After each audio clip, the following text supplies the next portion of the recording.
Hola, ¿qué tal? Muy buenas tardes para todos. Hoy 6 de febrero del 2023 a la 1:57 de la tarde los saluda Julián Giraldo, gestor y analista técnico de la empresa Quantum Group.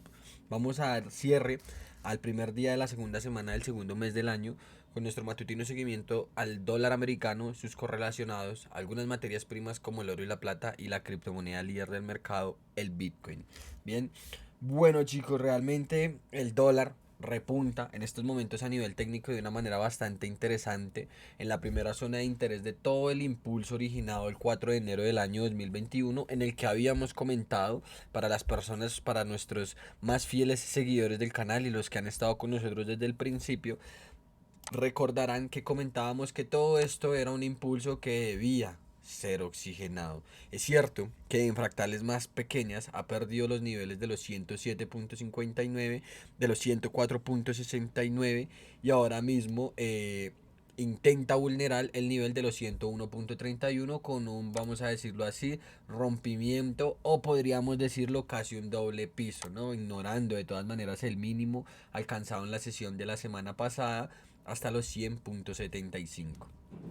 Posiblemente el dólar repunte por la conferencia de Jerome Powell y de Christine Lagarde el día miércoles y jueves de la semana pasada, en la que se comentaba, por ejemplo, por parte de Estados Unidos, la primera potencia del mundo, que los tipos de interés iban a seguir siendo restrictivos hasta que la inflación no logre el 2% como objetivo que tienen los bancos centrales. Y después remató Christine Lagarde, una persona que ni siquiera sabe prácticamente lo que está haciendo, solamente dijo que la inflación es inaceptablemente alta en el viejo continente, cosa que es cierto, pero que no tienen una idea fija de hasta dónde van a dirigir el Euribor y hasta dónde van a empobrecer pues cada vez más o hasta dónde van a complicar cada vez más la situación económica en el continente europeo, llevando incluso a países como Alemania y Reino Unido a una recesión.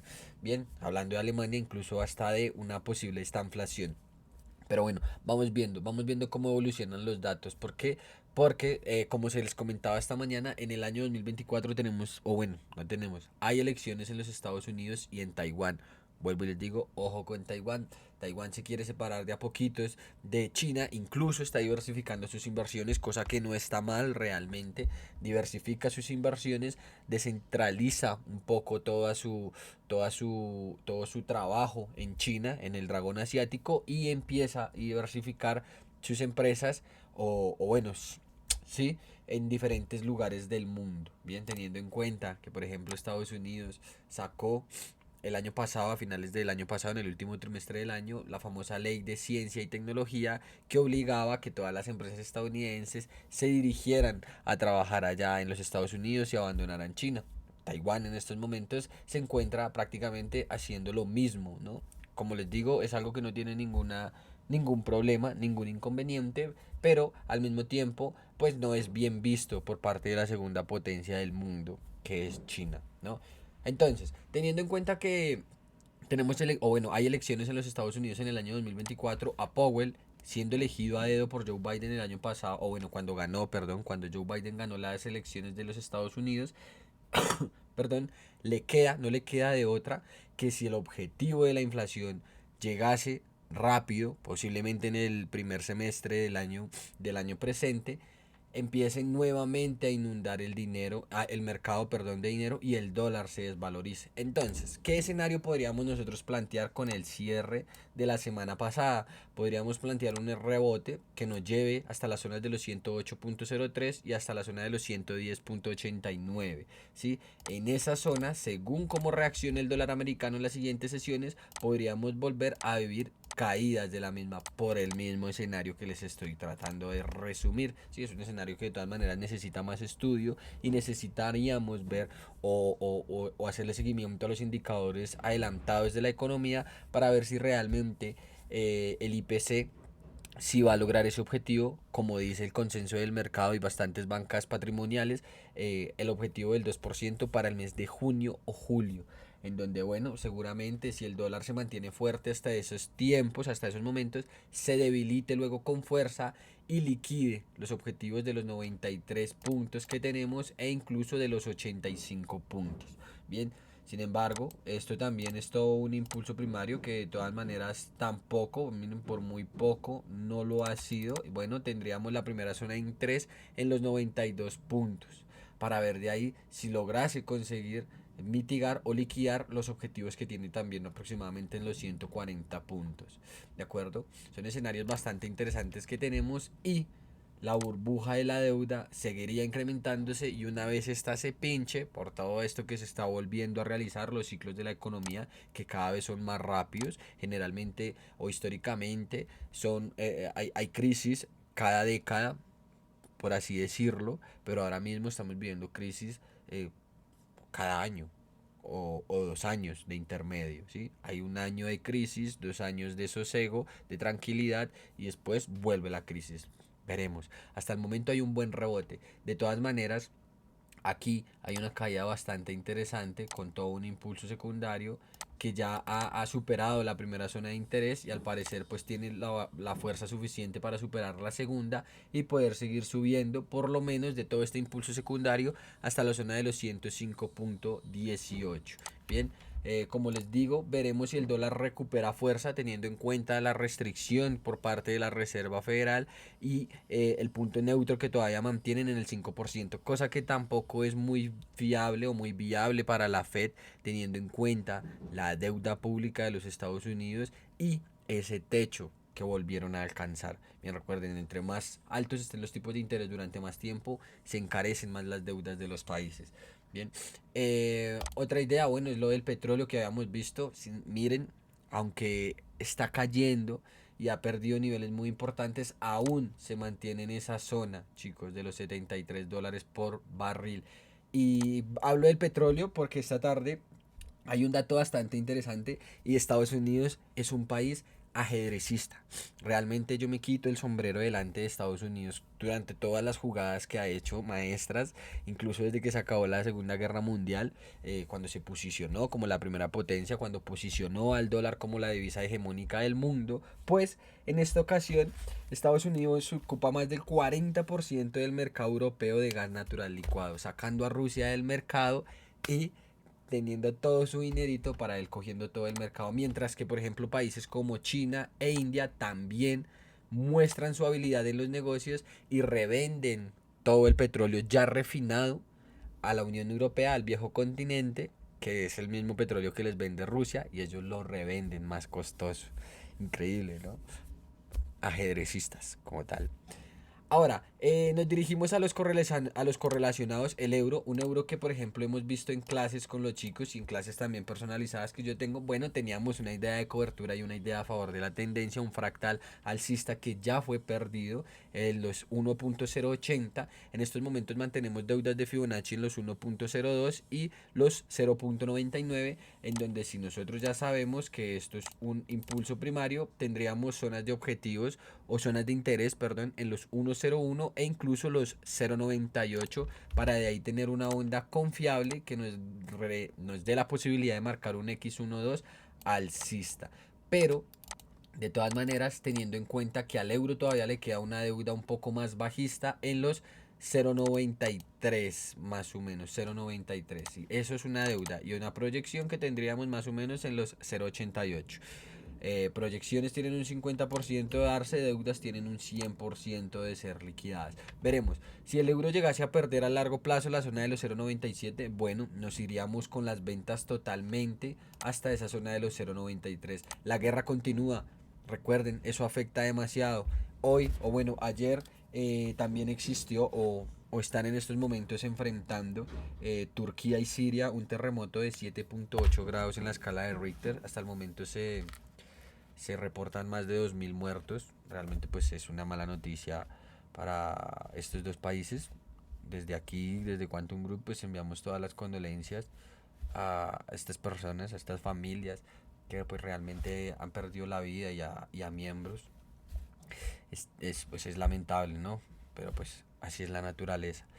En la parte económica no hay ningún impacto porque pues ninguno de los dos países pertenece a la Unión Europea. Turquía sí pertenece a la OTAN, pero ninguno de los dos pertenece a la Unión Europea. Entonces como tal, en la parte económica del trabajo no hay ningún impacto, pero bueno, como les digo, hago ese pequeño paréntesis para simplemente dar las condolencias a las personas fallecidas y a las personas que han perdido pues sus cosas. Esperemos se recuperen pronto. Bien, em, eso entonces tenemos por parte del eurodólar, teniendo en cuenta el rebote de la misma divisa verde, el dólar americano, que vuelve a aplastar al euro, incluso con una Christine Lagarde que se muestra mucho más agresiva que Powell, pero más insegura que él mismo, el euro cae. ¿Listo? En estos momentos entramos en un fractal bajista y si quisiéramos aprovechar o posicionarnos en las ventas o en el nuevo posible fractal, aún todavía quedaría faltando una confirmación, tendríamos zonas de interés en los 1.08 y los 1.09 para volver a buscar las ventas. Si quisiéramos encontrar un objetivo algo más sólido para poder dirigirnos a ellas, tendríamos, bien, esto me gusta, la misma zona. Tendríamos objetivos en los 1.09 y 1.08. Ahí, según cómo reaccione el precio, podríamos volvernos a montar en las ventas para el euro.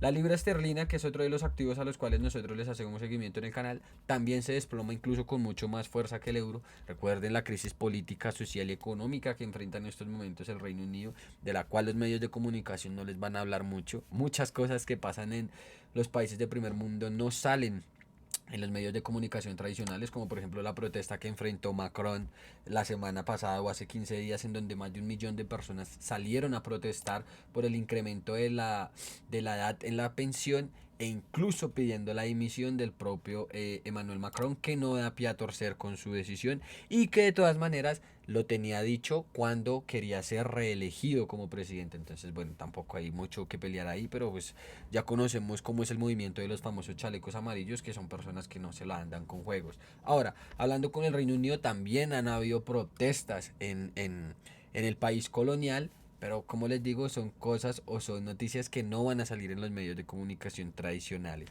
Ahora, a nivel de chartismo, tenemos algo parecido a lo que se conoce como un doble techo.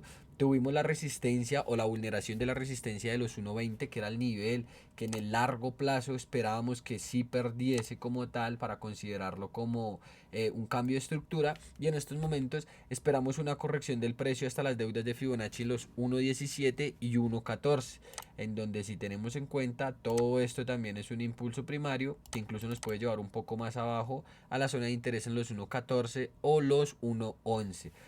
Yo les comentaba también que la zona de los 1.11 era una zona muy importante para la libra esterlina, debido a que si cae, bueno, seguiríamos viéndola por lo menos hasta los 1.07 y ya tal vez nuevos mínimos que con una proyección tenemos en los 0.95. Malas noticias para la libra esterlina. De todas maneras, no debemos dejar de considerar que esto es un gráfico de una tendencia bajista.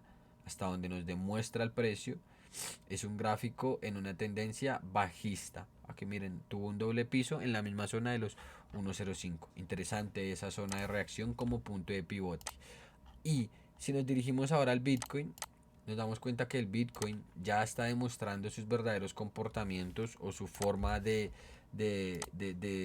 actuar en escenarios inflacionarios y deflacionarios. Fíjense que cuando el SP500 comenzó a repuntar, el Bitcoin desde el mínimo de los 15.683 comienza a tomar la misma acción. ¿Sí? Y es una criptomoneda que en estos momentos es la líder de las mismas, es la que le puede hacer la guerra a la CBDC, que recuerden, yo en lo personal estoy en negativo con esa idea de los gobiernos de la CBC. Es un control total para todos nosotros económicamente hablando, y este puede ser un buen recurso, creería yo que es uno de los únicos recursos para defendernos en contra de la agenda de Davos. Los invito a que se vean el foro de Davos del año 2022 y de este, en el que se tocan temas bastante interesantes sobre lo que las élites y los gobiernos tienen preparado para nosotros como humanidad.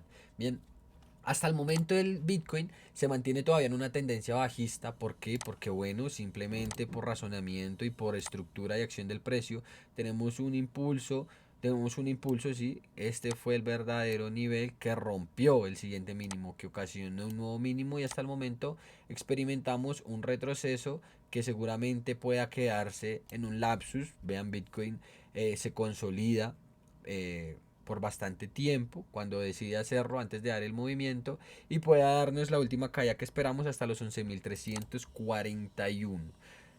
Desde que no se pierda el nivel de los 4.097, Bitcoin seguirá y sigue siendo alcista, pero ojo con las trampas que está haciendo el mercado. Bien, en estos momentos estamos más en zona de ventas que de compras y tenemos todo un impulso secundario, perdón, aquí con esta resistencia que ya ha llegado hasta nuestra última zona de interés en los 24.136 y donde tiene una reacción bastante interesante en donde incluso se hubiera puesto, hubiéramos intentado posicionar una venta con un stop loss técnico y bueno, un take profit hasta nuestro objetivo, último objetivo de Fibonacci que tenemos de toda la subida del año 2020. Bien, esa sería una idea que podríamos dejar ahí. Ya para terminar el video, bueno, tenemos el oro, un oro que en estos momentos cae, aunque ojo, porque pueden ser caídas bastante de oxigenación, ¿sí? O sea, no bastante, son caídas de oxigenación, aunque bueno, si vemos el gráfico en macro, yo sigo diciendo la pérdida de los 1680 fue una pérdida de un nivel muy importante. Nosotros como traders áureos tenemos objetivos en los 1361, en los 1307. Sin embargo, con el escenario en el que estamos entrando o ya estamos sumergidos desde hace bastante, geopolítica y macroeconómicamente hablando, la pérdida del nivel de los 1810 y los 1879 nos podría dar una idea de que esto simplemente ha sido una corrección de un ABC para volver a un nuevo máximo. De todas maneras, hasta que no se pierda en su totalidad el nivel de los 2006 como mínimo, no podríamos declarar nada. Pero hasta el momento nos encontramos en una corrección que nos debería llevar a los objetivos que ha dejado toda la subida iniciada el 4 de noviembre del año 2022, a los objetivos de los 1807, 1752 y 1715, teniendo en cuenta también todo un impulso primario que nos deja zonas de interés en aproximadamente los mismos puntos mencionados anteriormente. Estamos vendidos, aquí había una orden pendiente, pero bueno, ya estamos vendidos con diversos fractales que ha dejado el precio. Si quisiéramos posicionarnos en el mismo, bueno, tendríamos de dos, tendríamos un impulso primario que nos dan zonas de interés en los niveles de los 1911 y 1921 y un impulso secundario que nos da zonas un poco más abajo en los niveles de los 1890 y los 1897. Bien, ojo con esta directriz alcista de todas maneras en la cual el precio se está respetando, ¿sí? Miren, es una directriz alcista que el precio respeta, rebota en estos momentos, pero posiblemente pues nos pueda dar simplemente un rebote técnico para volvernos a dar la oportunidad de venta mientras el dólar pues se siga manteniendo fuerte. Sin embargo, el oro eh, se mantiene bastante resistente a la actual fuerza del dólar. Ojo con eso porque sabemos que es un activo refugio para lo que está sucediendo en estos momentos a nivel geopolítico, sobre todo con el pinchazo al globo acusado de ser espía en China y las tensiones en aumento entre ambas potencias. Bien, chicos, chicas, eso sería todo por mi parte el día de hoy. Recuerden que si les gustó el video nos pueden ayudar con un like, suscribiéndose al canal y activando la campanita de notificaciones para que estén al tanto de todas las actualizaciones diarias que subimos a nuestro canal de YouTube. Muchísimas gracias y hasta luego, que estén muy bien.